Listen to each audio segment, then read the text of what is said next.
But what I also loved about it was the personal tales that you told as well. You know, for instance, the one you mentioned about the boy and yourself. Yeah.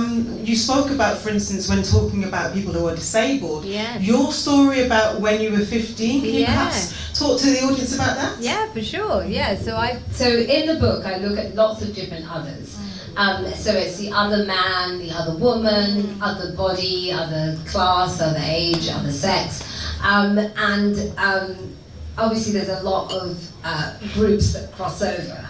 And so there was a time where I was, I think, 4 out of the 6 other groups in there.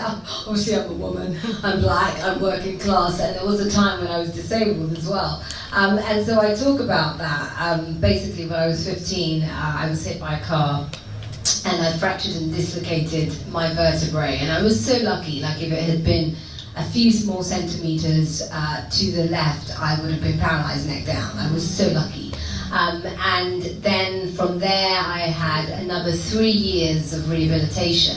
So it took 4 years, literally, out of my sort of teenage life. And so that experience, living temporarily as a disabled person, made me really understand this issue on a much deeper level. And the thing with disability, what people don't understand, is like I said, lots of stats in the book, but 1 in 5 people in the UK has a disability. But the scary thing is 80% of people were not born that way. Anybody can become disabled at any time in their life, you know what I mean? By the grace of God, like you just don't know when something like that could befall you. And our society is so set up to completely exclude them, and we don't even think about it. So back to what I was saying about you only ever thinking about stuff that affects you.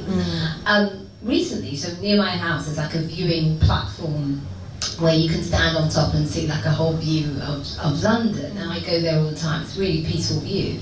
And the other day I was there, and imagine, like I said, I've written this book, I have been disabled before, it never even occurred to me. It's just, I went up there the other day, I went upstairs and I was like, oh my gosh, there isn't a lift, there isn't a ramp. Like, how do you go? If you can't walk, you can't get up here.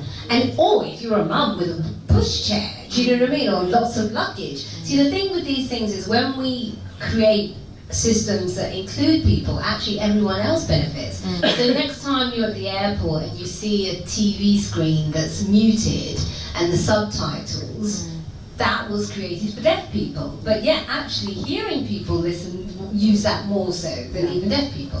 So again, when you're inclusive, everybody benefits. Yeah, absolutely.